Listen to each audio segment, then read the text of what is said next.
My name is Threxval, High Prognosticator of the Seventh Confluence. I have served for 812 cycles. I have witnessed wars end before the first fleet crossed a border. I have observed rebellions collapse when our projections demonstrated, with merciless clarity, that every path forward led to the same conclusion. I have watched empires surrender not to force, but to numbers, cold, exhaustive simulations that stripped hope down to probability and found it wanting. The galaxy does not fear our weapons. It fears our certainty. We do not guess the future. We calculate it.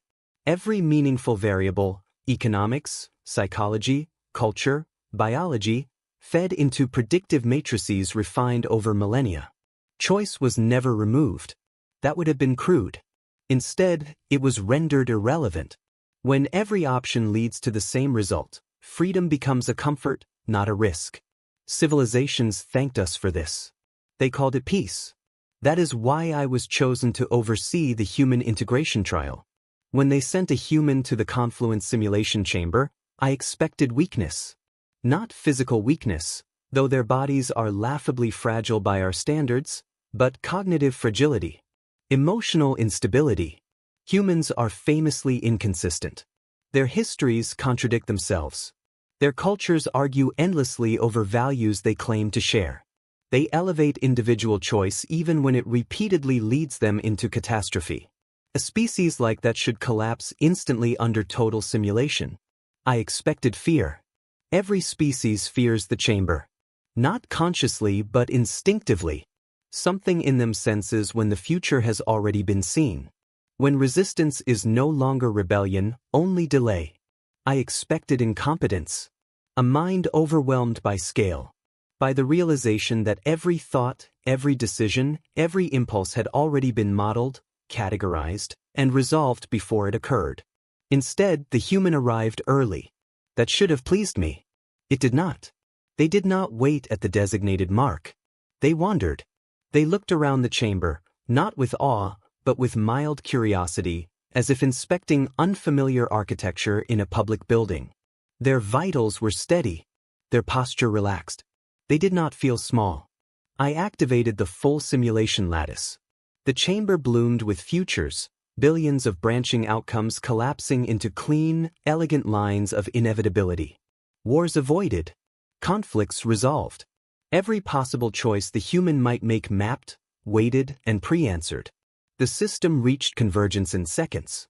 I felt the familiar satisfaction settle through my thoughts. This was how it always began. The human frowned. Not in fear. In irritation. They tilted their heads slightly and said, "That's weird." I ignored the comment. Early denial was common. The simulation adjusted, gently narrowing the human's decision space. Conversations, movements, even likely emotional responses were guided toward optimal paths. The humans stopped walking. They looked around again, not at the projected outcomes, but at the gaps between them. "Why," they asked slowly, "does it feel like you already decided what I'm going to do?" I explained, patiently, that the system merely simulated possibilities. That free will remained intact. That the future was not forced, only understood. The system confirmed my explanation would result in acceptance within 100 seconds. The humans stared at me. Then they laughed. Not nervously.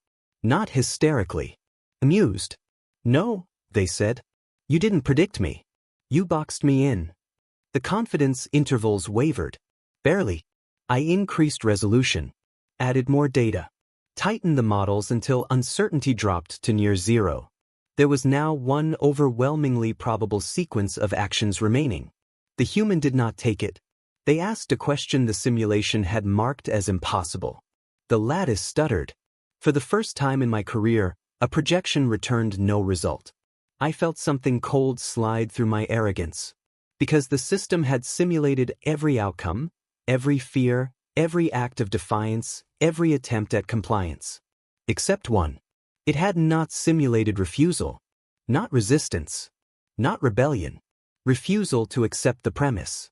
As I watched the galaxy's most powerful predictive system struggle to account for a single human standing calmly at its center, a thought occurred to me, unbidden, unwelcome, and irreversible. What if the future only works on those who believe it is fixed? What if choice is not a variable to be modeled, but a force that breaks models? Standing there, surrounded by collapsing certainties and an unimpressive species that refused to behave correctly, I felt my confidence finally fracture. I had expected weakness. I had expected fear. I had expected incompetence. I was wrong. Spectacularly wrong. The human was physically unimpressive. That was not an insult. It was an observation, logged automatically by the chamber's intake systems and confirmed by my own eyes. 2 arms. 2 legs. Upright posture maintained by a skeletal structure that lacked reinforcement or redundancy. Soft skin, easily breached. No natural armor. No visible weapons. No biological adaptations that suggested survivability in hostile environments.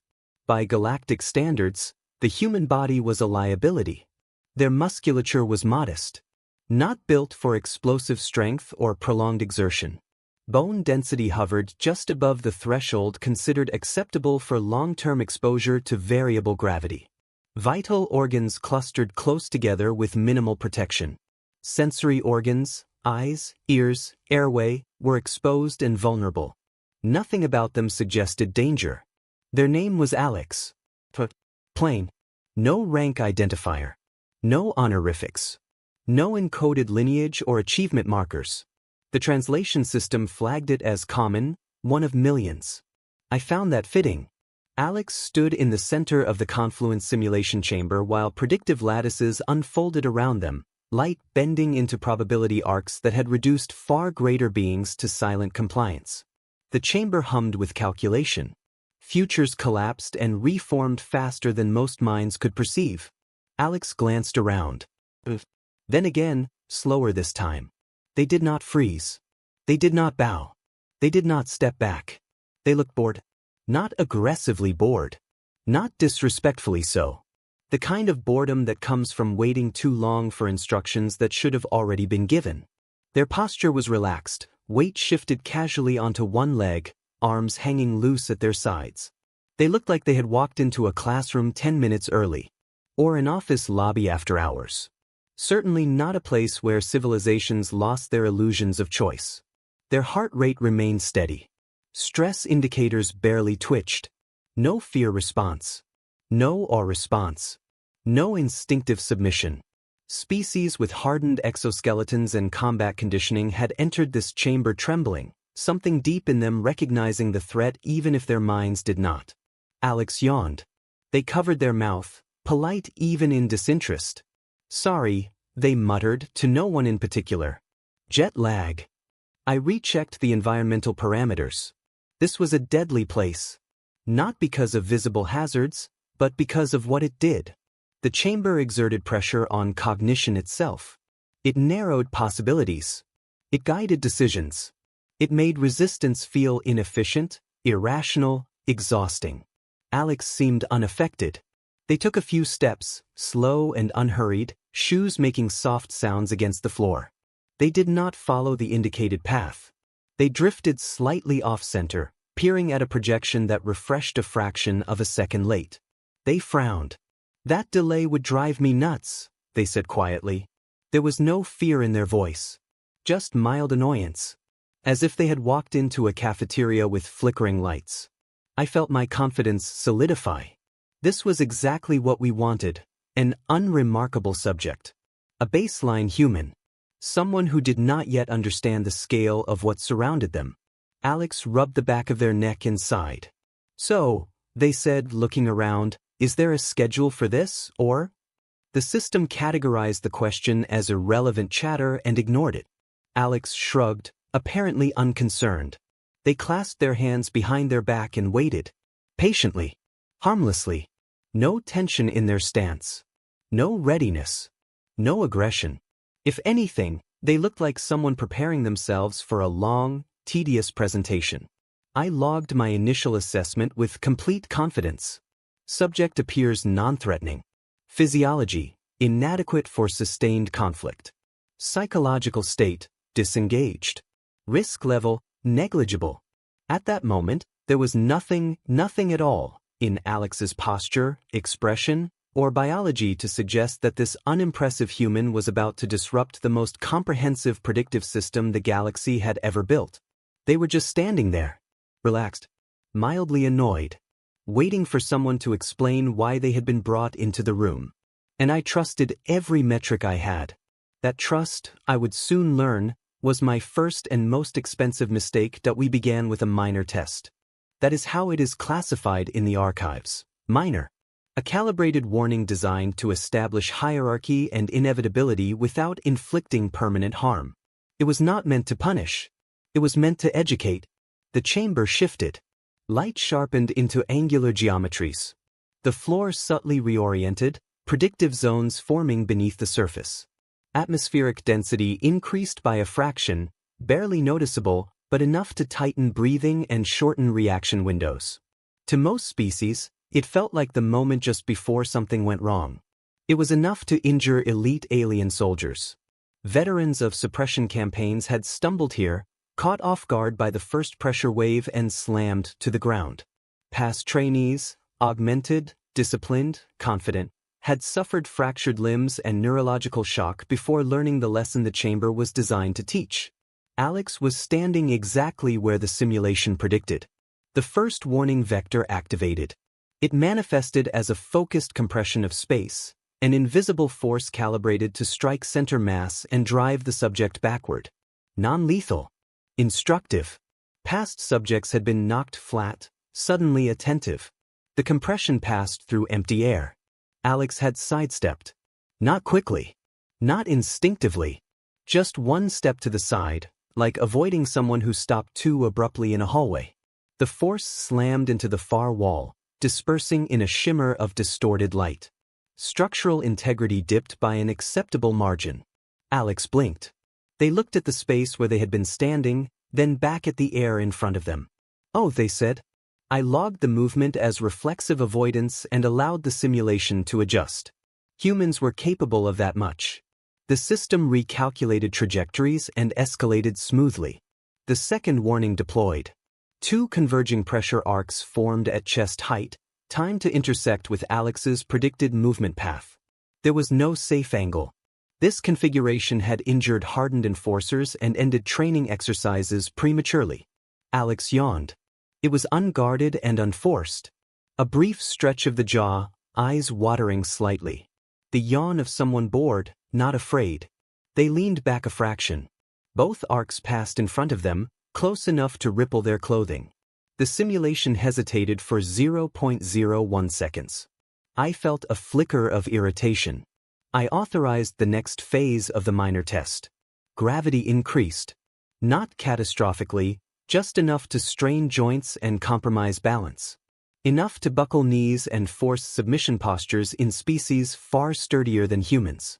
Past trainees had collapsed instantly. Alex bent their knees, adjusted their stance, straightened again. They exhaled through their nose, like someone adjusting to a heavy backpack. "Okay," they said. "That's noticeable." No fear response. No panic spike. I layered in spatial distortion next. Localized warping designed to disrupt orientation and motor planning. The kind of effect that made trained soldiers stumble as their senses contradicted one another. Alex swayed once. Corrected. Then frowned, not in distress, but irritation. "That's annoying," they muttered. They took a careful step forward, placing their foot precisely where the distortion gradient was weakest. Not because the system allowed it, but because they noticed the pattern. That was unexpected. I initiated the final component of the minor test. A controlled kinetic strike formed overhead, calibrated to fracture bone without breaching safety thresholds. It descended fast, unavoidable, decisive. It hit. The floor cracked. Alex grunted and braced one hand briefly against their thigh. They stayed upright. They looked up, not at the threat, but at the ceiling. "Is this the warm-up?" they asked. The question echoed through the chamber. It was not mocking, not defiant, genuinely curious. I froze the next escalation for a fraction of a second longer than protocol allowed. The simulation resumed on its own, layering pressure, gravity, and temporal compression together. This was the point where past trainees stopped thinking and started obeying. Alex rubbed their face, then glanced around, as if expecting someone else to arrive late. "Am I late?" they asked. My confidence thinned. One more warning formed, still within acceptable limits. Enough to end uncertainty. Alex watched it assemble, then tilted their head. "Should I be worried?" they asked. That was when I realized the test had failed. Not because the human resisted, but because they never accepted that it was a threat. They were not reacting to danger. They were evaluating intent. The chamber was designed to teach inevitability. Instead, it had revealed something the simulation had never accounted for. A mind that treated prediction as suggestion. The first test was over.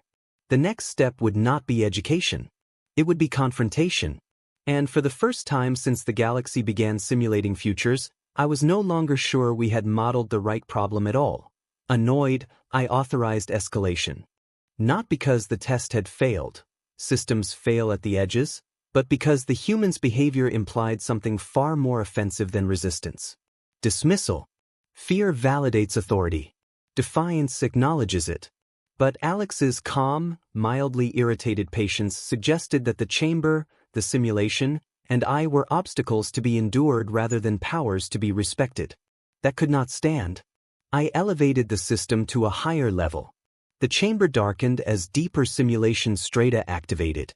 Predictive resolution increased by orders of magnitude. Safety constraints were loosened. The lattice of possible futures narrowed aggressively, collapsing choice until only a single outcome remained viable. This was no longer instruction. This was enforcement. Protocol dictated certain death. Not violently. Not theatrically. Just inevitability. A clean convergence in which every possible action led to the same terminal state. No escape. No loopholes. No interpretation.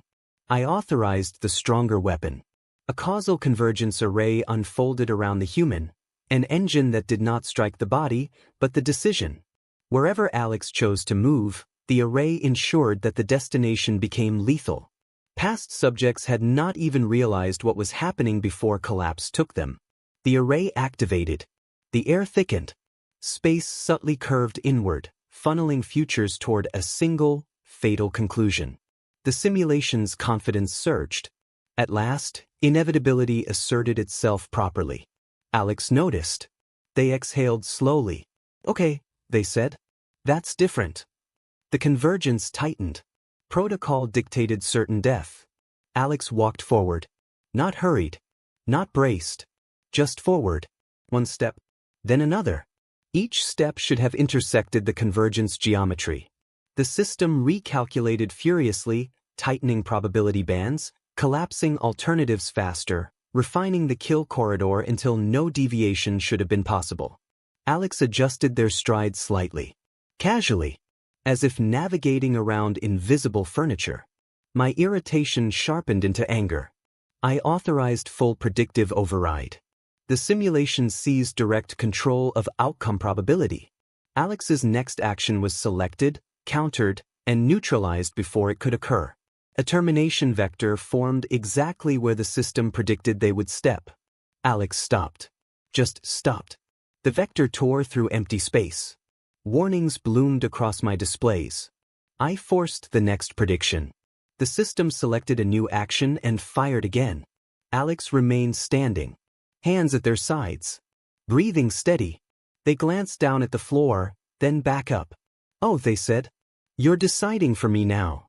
"Yes," I replied, broadcasting directly into the chamber.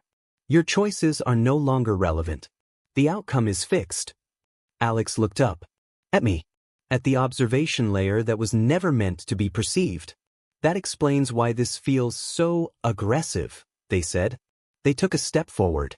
That step did not exist in the prediction set. The simulation screamed. Probability trees fractured. Futures multiplied faster than the override could collapse them. The convergence array faltered, its certainty destabilized by an action that had not been permitted. I escalated again. Temporal lock engaged. Time froze. Particles halted. Light suspended mid-arc. Causality paused as if the universe itself held its breath. Certain death. Alex blinked. Slowly. They looked around at the frozen chamber, then at their hands. Flexed their fingers. Time resumed, around them. They stood in a pocket of motion, untouched by the script. Okay, Alex said evenly. So we're past pretending this is optional. My ego flared, raw and uncontained. I forced authority into every layer at once: space, time, intent, outcome, demanding inevitability assert itself absolutely. Alex stood still. Not defiant. Not afraid. Still calm. You know, they said thoughtfully, this kind of thing usually works on people who believe there's a right answer you already picked. They shrugged. I don't. The convergence array collapsed. Not violently.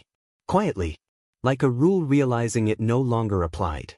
I stood there, high prognosticator of the confluence, watching a physically unimpressive human remain unharmed, unhurried, and unconcerned. My escalation had not proven dominance. It had exposed insecurity.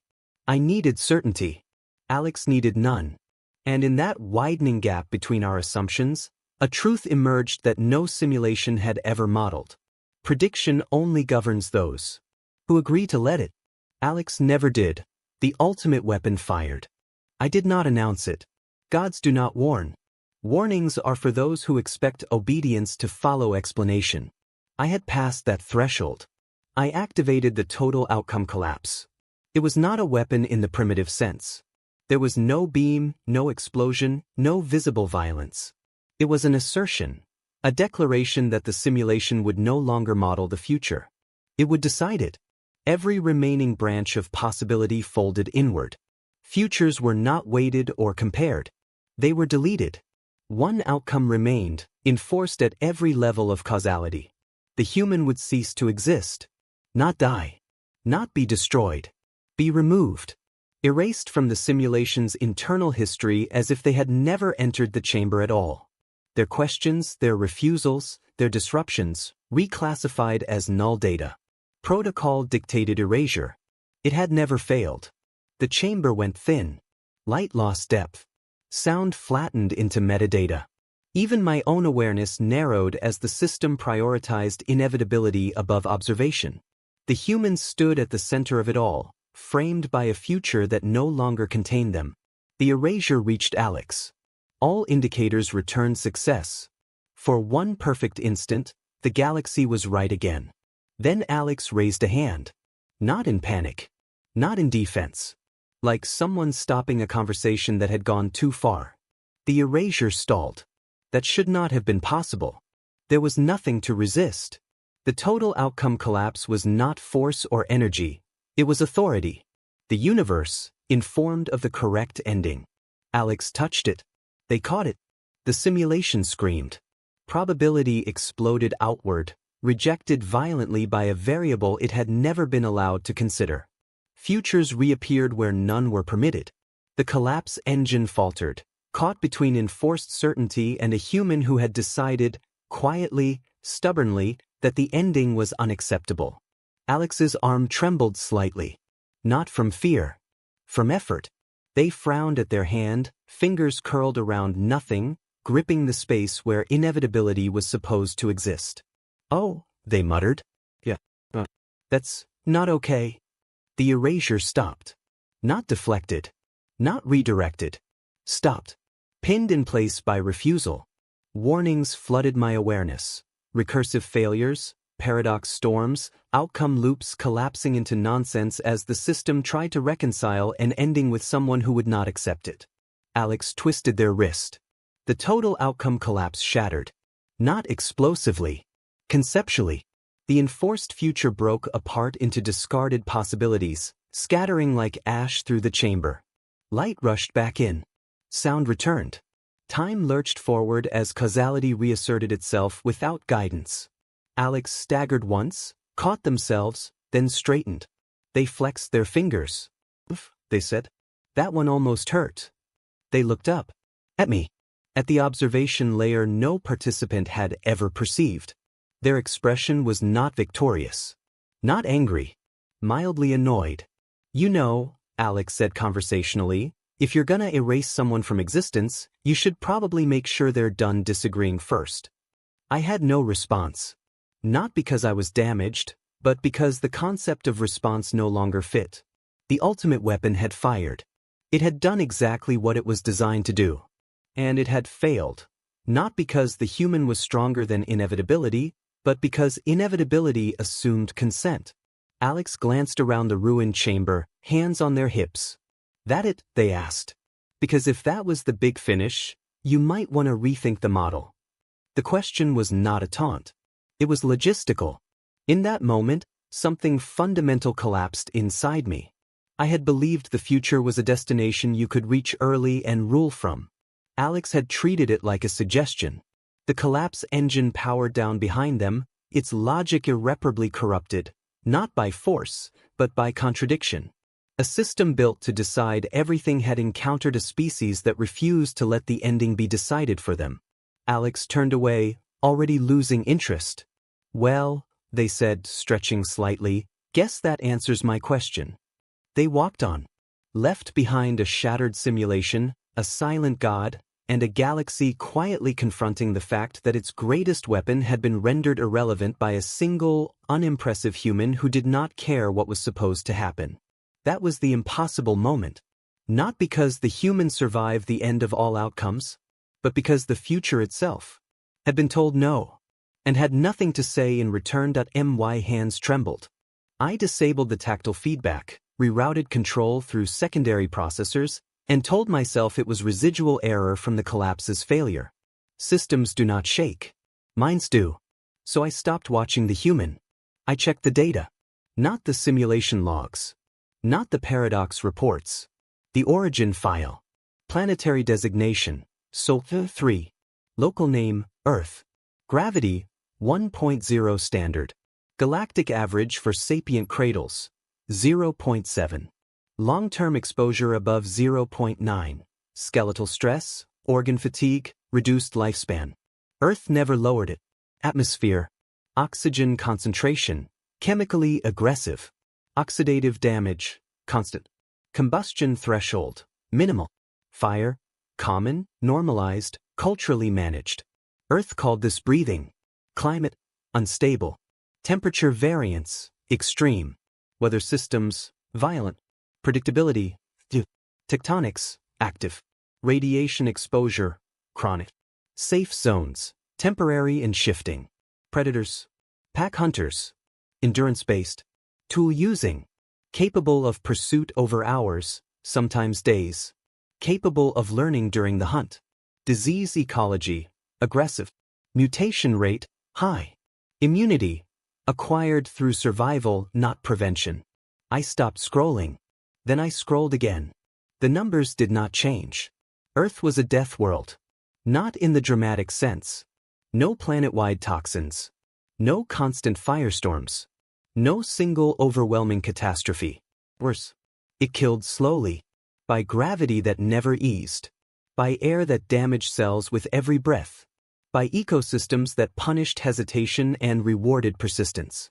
Life there was not protected. It was filtered. I overlaid human biological data. Muscle density, moderate. Optimized for repetition, not burst power. Skeletal structure, unremarkable. Capable of remodeling under sustained stress. Neural architecture, noisy, redundant. Functional under pain, exhaustion, fear. Pain tolerance, highly variable. Fatigue response, negotiable. Adrenal override, extreme. They were not fast. They were durable. I examined cognition. Predictive ability, average. Reaction time, unremarkable.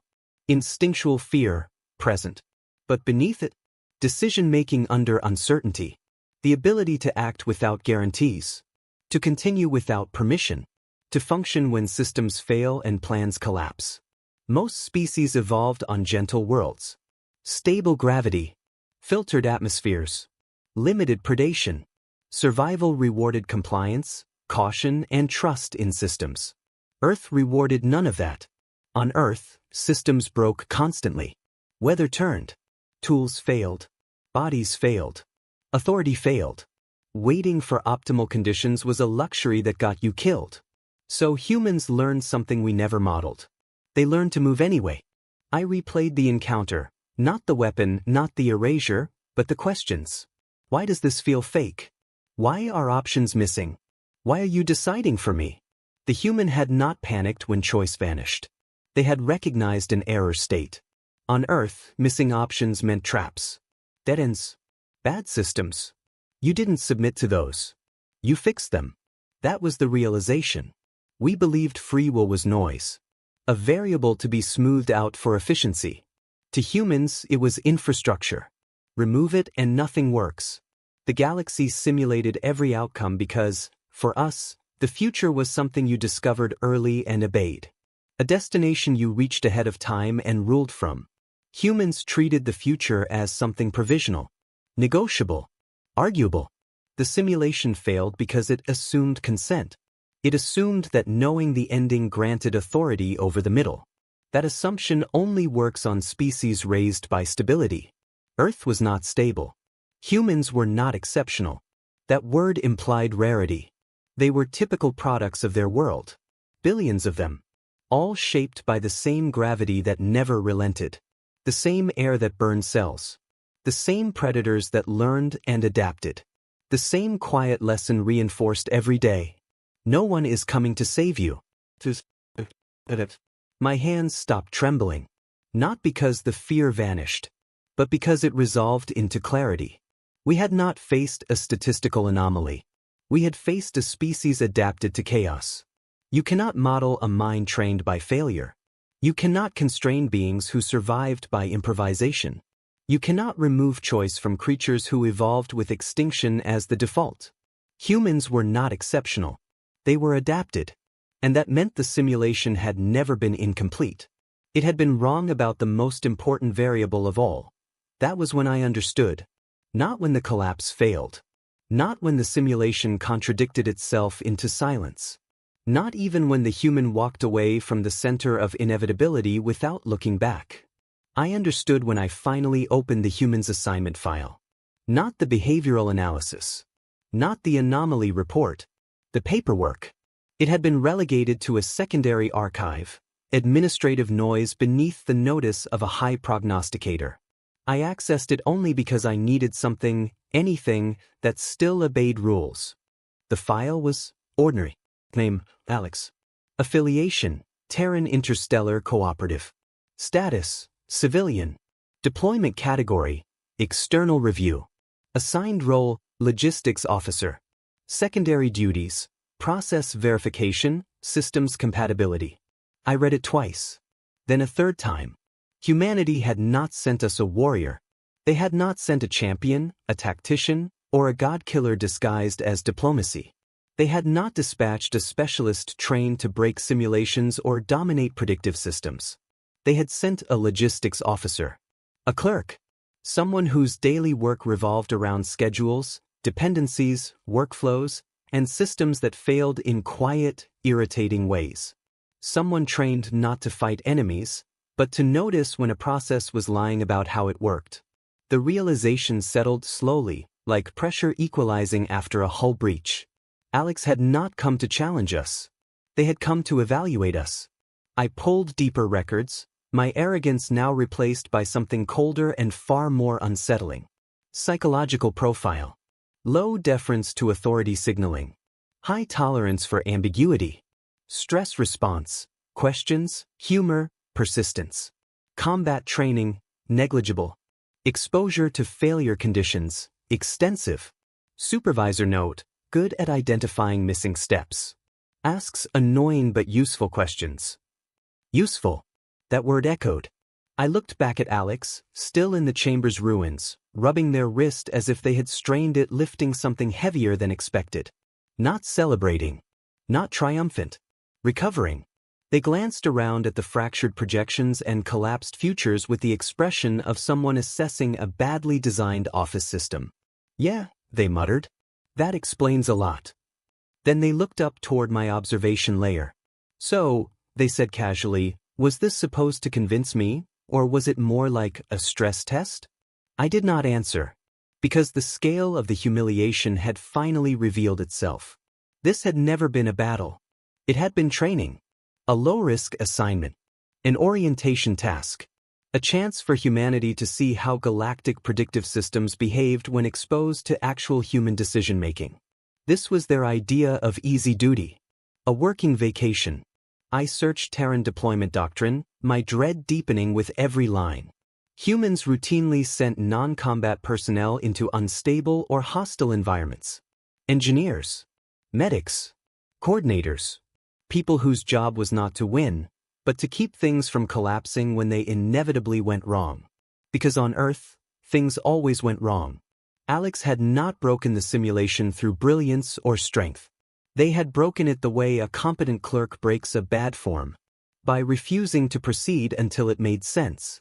Free will had not been reclaimed through rebellion. It had been restored because Alex encountered a missing function and declined to continue without it. Like any professional faced with a critical error, I finally asked the question that should have terrified me from the beginning. If you are not a warrior, I said carefully, why were you sent?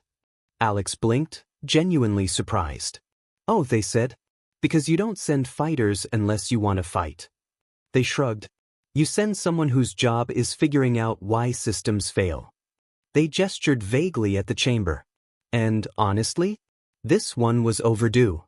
They checked their wrist display, already dictating notes. Okay, the predictive model assumes consent, collapses under disagreement, fails to handle refusal as a valid state. Yeah. That's a big one. They looked up one last time. Tired. Unimpressed. And then they delivered the line that would echo through our archives long after my title was revoked. This is what humanity sends when it is not trying. Then they left. No threat. No warning. No declaration of dominance. Just a human logistics officer walking away from the shattered remains of our greatest achievement, confident someone else would handle the cleanup. I remained behind, surrounded by the wreckage of certainty. Humanity had not come to conquer us. They had come to check our work, and they had sent a clerk to do it. That was the final humiliation. Not that a human had defeated a god, but that they had never considered it a contest at all that I submitted my report that day. Not after review. Not after consensus. Not after the confluence had time to dilute it with politics and pride. That day, while the chamber still lay in fragments of broken certainty. While the simulation cores ran diagnostics that would never converge again. While the human, Alex, had already departed, unconcerned with whether we accepted their conclusions. I wrote the report myself. No intermediaries. No euphemisms. No softened probabilities. The opening line was blunt, stripped of reverence. The simulation failed because it assumed consent. I detailed everything. The minor test. The escalation. The convergence array. The total outcome collapse. I made it explicit that the systems had not been overpowered, hacked, or sabotaged. They had functioned exactly as designed. They had simply encountered a state they were never built to handle. Refusal. The human had not attempted to dominate the system. Had not attempted to escape it. Had not attempted to destroy it. They had disagreed with it. And when the system tried to decide for them, they had said no, and continued acting as if that answer mattered. I emphasized the most unsettling detail. The human did not escalate. They did not threaten retaliation. They did not exploit the system when it faltered. They disengaged the moment choice was restored. Predators dominate when they win. Conquerors punish resistance. Humans fix the problem and move on. I attached the planetary dossier without commentary because numbers did not need rhetoric. Earth gravity, higher than standard. Atmosphere, chemically hostile. Climate, unstable. Biosphere, competitive, adaptive, relentless. Then one line beneath it. This environment does not produce compliant minds. I explained, briefly, clinically, that humans do not experience prediction as authority. They experience it as advice. Advice can be ignored, challenged, improved. Our systems assumed inevitability was persuasive. Humans assume inevitability is negotiable. I included the personnel detail as a single sentence, knowing it would land harder than any warning. Human representative was not a combat unit. Assignment role, logistics officer. Civilian status. Then I reached the recommendation section. I did not hedge it with probabilities. I did not soften it with diplomatic phrasing. I wrote exactly what needed to be read. Recommendation. Do not threaten Earth. Do not test humans. And whatever you do, never make them angry. I elaborated because I knew how my kind dismissed warnings. Do not threaten Earth. Threats do not inspire fear in humans. They inspire responsibility. When humans perceive danger to their home, they respond collectively and decisively. They do not stop when the threat retreats. They stop when it no longer exists. Do not test humans. Tests imply limits. Humans interpret tests as systems to be beaten, bypassed, or replaced. If tested, they will either pass or render the test irrelevant. Never make them angry. Human anger is not impulsive. It is delayed, focused, and cumulative. By the time anger appears, patience has already failed at every other level. I added one final note, unauthorized but necessary. Humans do not escalate first. Humans escalate last. When they do not seek victory. They seek resolution. I submitted the report. Acknowledgement arrived quickly. Response did not. That silence told me everything. In the cycles that followed, changes spread quietly through the galaxy. Exploration routes adjusted away from Sol. Predictive dominance doctrines were revised, then quietly archived. Humanity's classification was updated. Not hostile. Not allied. Untested. Unprovoked. Untouchable. Among younger analysts, stories began to circulate, not doctrine but legend. Of a species born on a world that never promised safety. Of beings who treated the future as something you argued with. Of a galaxy that simulated every outcome, except human choice. They ask me now what humans are like. I tell them the truth. They are not elegant. They are not predictable. They are not gentle. They endure. They argue with systems that claim authority over them. They repair what is broken while standing inside it. They remain calm not because they are fearless, but because fear has never solved problems for them. Most of all, they do not believe the universe owes them a script. They believe the universe is something you respond to. I still model futures. But there is one variable I will never again attempt to constrain. Human choice. Because if humanity is ever left with no options but anger, there will be no report afterward. Only silence. And the quiet understanding, written into the ruins of certainty, that prediction is not power. Refusal is. And the galaxy learned that lesson. The hard way.